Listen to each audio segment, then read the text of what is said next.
I found out my wife cheated with at least 10 men before we got married 20 years ago, and even though everyone says I shouldn't leave her, I'm ending it anyway. My wife, 44F, and I, 43M, have been married for 20 years. We started dating in high school when I was a junior and she was a senior. After she graduated, we spent 2 years in a long-distance relationship while she was in college and I finished high school and spent a year at community college. After that, we went to college in the same city for a year and moved in together. We got married the summer after I graduated from college. Our marriage has been pretty great overall, but I recently initiated a divorce after discovering that she had been sleeping with multiple other men during the 2 years we were long distance. Just after Christmas, we got together with a few friends of hers from college to catch up, have dinner, and hang out. We talked about a lot of stuff and my wife mentioned that we met in high school, not that we dated, just that we met. Her old college roommate commented that it was crazy that we met in high school, had a few wild years in college, then ended up together. I played along and commented that I didn't know if my wife was as crazy as I was. The roommate started to tell a story, but my wife cut her off and said she was uncomfortable about it. I sensed something was up, so I said that we actually started dating in high school and were together for my wife's entire time at college. All of my wife's friends got real quiet and the rest of the dinner was awkward. On the way out, one of her other roommates took me aside and said I should have an honest conversation about what happened at college. I asked my wife on the way home and she kind of blew me off. I told her it was important that she was honest with me and again she said it wasn't important. When we got home, I told her I was going to stay at my brother's house until she was ready to talk about what happened in college. The next day she came over and admitted to sleeping with several men during her first 2 years of college. She said she didn't consider it a big deal at the time because we were long distance and she didn't think a high school romance would last. I pressed for more details and she said it was at least 10 different men including at least 3 guys she introduced to me as friends when I came to visit on weekends and 1 guy she was still in contact with. I told her that I wanted a divorce and would be starting the paperwork as soon as I could, which I did on January 2nd. Her family and most of my family is telling me I shouldn't throw away my marriage over a few mistakes. I've stood by my belief that cheating on me with multiple men for years is unacceptable no matter when it happened, and the fact that she continued to maintain relationships with these guys right in front of me was an unacceptable amount of disrespect. We have 2 children, but they are 17 and 19 and I believe they will understand why I need to end the marriage. Am I wrong for leaving? I feel like I'm going crazy with the amount of people telling me to overlook years of infidelity and decades of lies.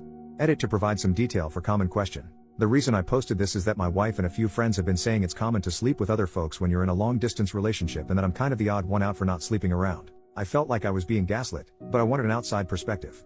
We live in a state with a waiting period to finalize a divorce, so I felt it was a reasonable idea to get some insight before things are finalized. After these comments, I see a handful of folks saying it's normal to sleep around during a long distance relationship, but it seems to be a significant minority. We saw each other a couple of weekends a month during the 2-year college period. I lived about 3 hours away from her college, so it was long distance but not like cross country. This was not a situation where we went months without seeing each other. The 3 guys I met while she was in college were meetups that happened during parties. The subject of me being a boyfriend didn't really come up, so I honestly don't know if these guys knew anything. The 1 guy we're still in contact with married a mutual friend from college. This is not some guy she secretly messages on the side, it's somebody we've talked to regularly for years. I've talked to him a few times since I've learned about my wife. He said he didn't know we were dating at the time and has since blocked my wife on social media.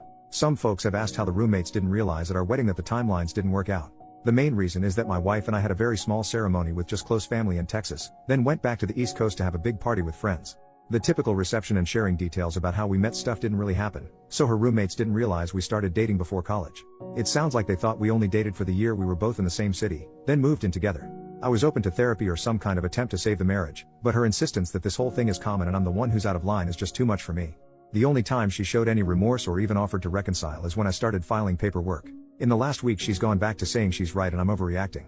This is also why I feel like I'm being gaslit. It seems obvious that this is a major issue, but I've got my wife and others telling me it's normal and I'm overreacting. I'm not getting a paternity test unless my kids want to get one. I don't have any doubts that they are biologically mine, and no test will make them not my kids. I love them more than anything in the world and my wife's infidelity won't change that even if one or both of them is not biologically mine. They've been my kids for 19 years and they will be my kids until I stop breathing. Final edit. Hey all, I've been reading a bunch of the responses, but things are getting crazy and increasingly unhinged, so I probably won't be checking in more. Here are a few more answers to common questions I've seen. We were definitely exclusively dating at the time. First, dating culture was a lot different 20-ish years ago and exclusive was kind of the default for most people. Second, we had a long and difficult discussion before she left for college about continuing the relationship long distance. She specifically wanted to stay together and even joked about her dad coming after me if I started sleeping around with girls at my school. Finally, at my senior prom, she was not able to attend and was very upset when I proposed going with a platonic female friend of mine. As a result, I ended up skipping my prom and hanging out with her instead. While we never said the word exclusive, I think the above reasons, combined with the general relationship before she left, are enough to assume exclusivity. Based on some comments here, I followed up with a friend that said I should have an honest conversation. She told me that 10 guys would be on the low end and that her biggest concern was that there was apparently at least one pregnancy scare that I didn't know about. I honestly don't think that really changes much. It's less about the number for me and more about the fact that she seems incapable of recognizing why this was wrong or why I feel betrayed. Thank you all for the helpful responses, even those that disagree with me. I will still be open to therapy if she's willing, but I honestly feel like it would be more about us being successful co-parents and finding closure than saving our marriage. Update, 1 month later. First, let's talk about the things I learned about the situation in college. After talking to my wife in sessions and texting with 2 of her roommates, it's clear that her roommates knew something was up in college. They said they thought the situation was weird and likely involved cheating.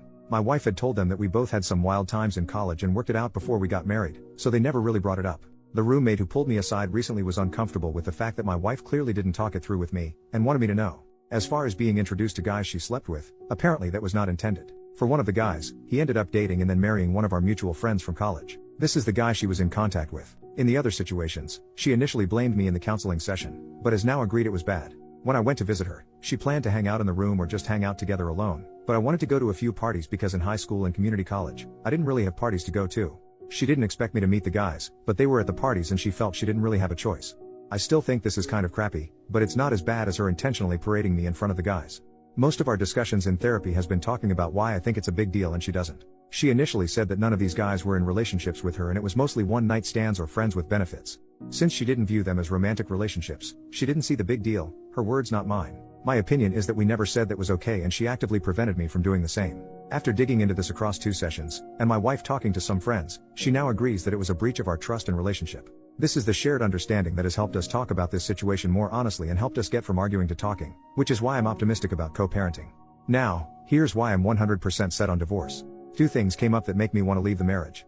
First, about 10 years ago we went through a really rough patch and had a dead bedroom for about 2 years. She had expressed that our intimate life was becoming boring, so I tried to spice things up, nothing crazy, just roleplay and like Spencer's gift level toys. Apparently, she had been hung up some sexual experiences that happened in college, that she is not comfortable talking about, and wanted me to try them, but when I did it made her feel awkward and guilty that it made her think of other men while she was with me. The fact that she's saying these experiences were meaningless, but they're still impacting our marriage tells me they meant more than she wants to say. Second, she admitted that she has been flirting with coworkers on business trips since the pandemic ended. She says she has never slept with anybody, but it got as far as going on a date with one of her male coworkers. That was the absolute deal breaker for me. We have told our children that we're getting a divorce. We told them it was due to some bad decisions that we made in college that we're having trouble moving past. My 19-year-old, who is in college, asked me if I cheated on my wife while she was away at college. My wife got a little shaken up, but admitted to the kids that she's the one who cheated. We have agreed to not share any additional details with the kids. I reinforced that both us will be there for the kids and that we are in therapy to help make sure we handle this in the best way for the family. I also told the kids that if they wanted to talk to either of us or a therapist about it, that I would fully support it. We've started talking to a mediator about how to proceed with the divorce, and unless things change, we should be able to have an amicable divorce. We're both financially stable on our own, we have no major debts, and our kids are older, so custody isn't a major issue. This has been a crappy couple of months for me, but I'm doing okay now and I honestly am grateful that my last post blew up because it both validated some of my feelings, but also motivated me to go to counseling with my wife. Second update, 3 months later. Hey all, this is likely the final update on this account as things have mostly been resolved. My wife and I have completed our divorce and everything is official. We had an uncontested, amicable divorce with minimal disagreements. Our lawyers worked together to create the plan through mediation and a judge signed off on it a few weeks ago. In the end, the actual divorce process was pretty straightforward. The only complication was that our 17-year-old was adamant about me having custody because their relationship with my ex-wife has really fallen apart as a result of this. Initially my wife dug in her heels and was ready to give up on the uncontested marriage, but my son pretty much told her she could choose between letting him have a break for a few months to process and rebuild, or force him to live with her until he turns 18 and risk never seeing him again. I felt this was a bit harsh, but my wife backed down and we moved forward with me having primary physical custody until my son's birthday later this year. For my part, I have encouraged my son to be open to fixing things as the actions my ex took before he was born didn't change the 17 years she cared for and loved him. Fortunately, as the divorce moved forward, he has been spending more time with my ex and I'm optimistic they will work through this. In the end, we pretty much split our retirement and investments 50-50. For our house, my wife really liked the house and I didn't, so she kept the house and most of the furnishings and took out a mortgage to pay me back half of the equity and half of the estimated replacement value of the furniture. Pretty much all of our other stuff was either easy to split, my car and her car, my music gear and her hobby.